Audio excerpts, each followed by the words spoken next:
اور یہاں سے اگر کوئی کسان گزرے گا، اگر ٹریکٹر چڑھائے گا تو ٹریکٹر کے ٹائر برسٹ ہو جائیں گے، اور اگر پیدل ہوں گے تو غریب کسان کو یا تو لوہے کے بوٹ بنوانے پڑیں گے، یا وہ بیچارہ اگر اپنے پلاسٹک یا ربر کے چپلوں میں آ گیا تو اس کے پاؤں کے 2 ٹکڑے ہو جائیں گے۔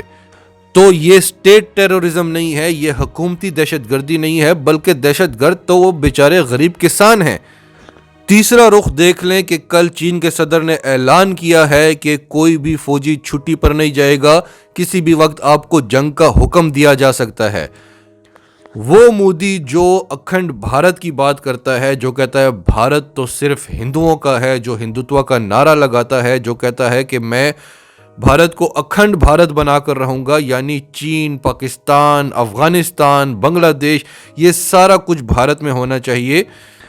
چین اس کے علاقوں پر دھڑا دھڑ قبضے کرتا جا رہا ہے، اور مودی بیچارہ ہاتھ پہ ہاتھ رکھ کے بیٹھا ہوا ہے۔ وہ جو اس کی انتہا پسندی تھی، بھارتی فوج اس کا ساتھ نہیں دے سک رہی، تو ایسے میں وہ روئے گا نہیں تو کیا کرے گا۔ پھر مودی کا واسطہ پڑ گیا عمران خان کے ساتھ، جو پاکستان کی ساری مافیا کو رلا رہا ہے۔ اس نے یورپ کی دکھتی رگ کو پکڑا، وہ یورپ کو بڑے اچھے سے جانتا ہے۔ اس نے یورپینز کے سامنے، امریکیوں کے سامنے مودی کو ہٹلر کا نام دے دیا، اور اتنی بار کہا کہ اس کے بعد امریکہ کے تقریباً ہر ادارے نے، ہر میگزین نے، یورپ کے ہر میگزین نے مودی کو ہٹلر قرار دیا۔ وہ بھارت جو سیکولر کہلاتا تھا، جو امن کا گہوارہ کہلاتا تھا،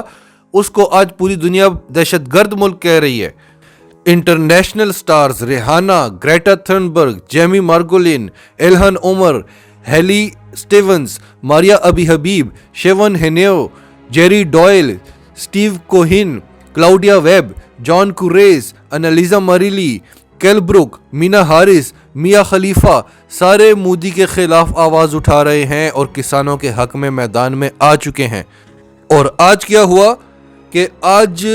دا ٹیلی گراف، جو بھارت میں سب سے زیادہ مقبول اخبار ہے، اس کے آرٹیکلز کو لوگ پڑھتے ہیں، انہوں نے ایک آرٹیکل لکھا ہے، اور مودی نے جو کل ایک سٹیٹمنٹ دی تھی فورن ڈائریکٹ انویسٹمنٹ کے حوالے سے، تو آج جو آرٹیکل چھپا ہے اس میں بتایا گیا ہے فیوررز ڈائریکٹ انویسٹمنٹ۔ فیورر جرمن زبان کا لفظ ہے جس کا مطلب ہے لیڈر، اور یہ اڈولف ہٹلر کے لیے استعمال ہوتا تھا، اسے فیورر کہا جاتا تھا۔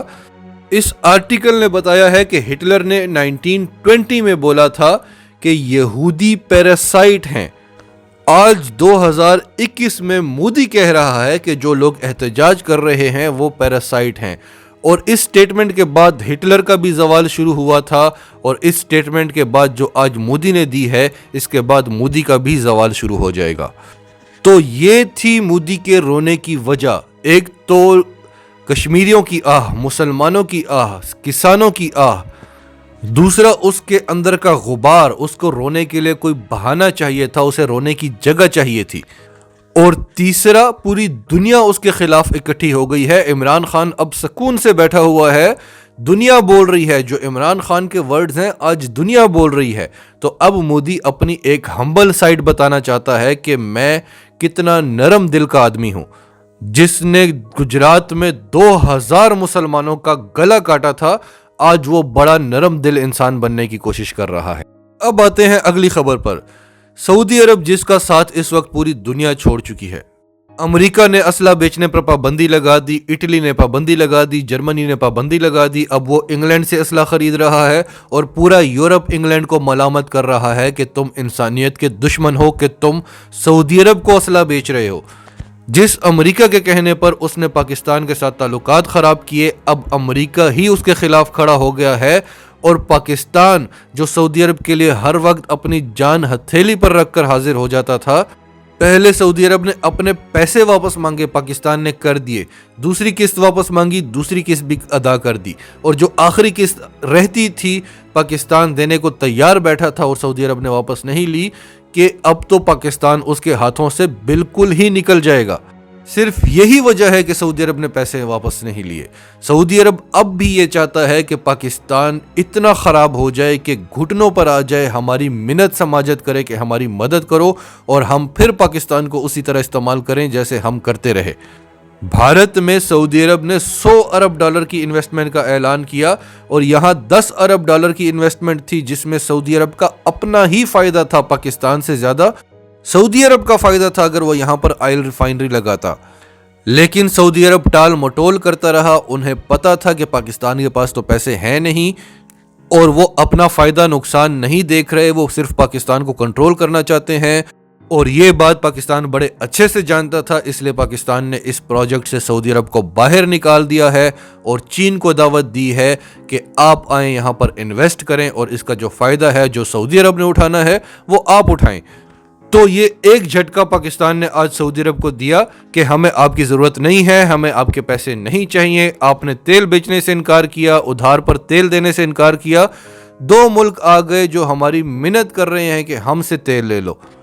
ہم سے خوش ہو جاؤ، یہ اہمیت ہے پاکستان کی۔ اب آتے ہیں آخری خبر پر۔ آج سعودی ایئر لائن کی ایک فلائٹ SV724 اسلام آباد ایئرپورٹ پر لینڈ کرتی ہے اور اس سے 4 فوجی افسران سعودی عرب کے، ان کا ایک وفد آتا ہے جن کے پاس پاکستان کا ویزا نہیں ہوتا۔ جب پاکستان پہنچنے پر ان سے ویزا مانگا جاتا ہے تو وہ کہتے ہیں ہمارے پاس تو ویزا نہیں ہے، اور امیگریشن افسران کہتے ہیں کہ یہ کیسے آپ بغیر ویزے کے پاکستان آ گئے ہیں، اور یہ سعودی ایئر لائن کی نااہلی ہے کہ انہوں نے بھی آپ سے نہیں پوچھا کہ آپ جس ملک جا رہے ہیں اس کا ویزا آپ کے پاس ہے یا نہیں۔ تو وہ فوجی افسران کہتے ہیں کہ ہم تو ہمیشہ ایسے ہی آتے رہے ہیں۔ تو ان کو بتایا جاتا ہے کہ یہ وہ پاکستان نہیں ہے جہاں پر ریمنڈ ڈیوس اور جو اس جیسے سینکڑوں افراد آ جاتے تھے بغیر ویزا کے، یہ عمران خان کا پاکستان ہے۔ اب نہ نواز شریف ہے نہ زرداری ہے، اور پھر سعودی ایمبیسی سے رابطہ کیا جاتا ہے اور ان کو واپس بھیج دیا جاتا ہے۔ تو یہ ہے نیا پاکستان، خود مختار پاکستان، عزت دار پاکستان۔ ناظرین، آپ کا اس سب کے بارے میں کیا کہنا ہے؟ کمنٹس میں اپنی رائے کا اظہار کرتے رہیں، اور اگر آپ ہمارے چینل پر نئے ہیں تو ابھی سچ ٹی وی کو سبسکرائب کریں، سچ ٹی وی فیملی کا حصہ بنیں، اور ہماری ویڈیوز کو لائک کریں، شیئر کریں، تاکہ زیادہ سے زیادہ لوگوں تک یہ میسیجز پہنچتے رہیں۔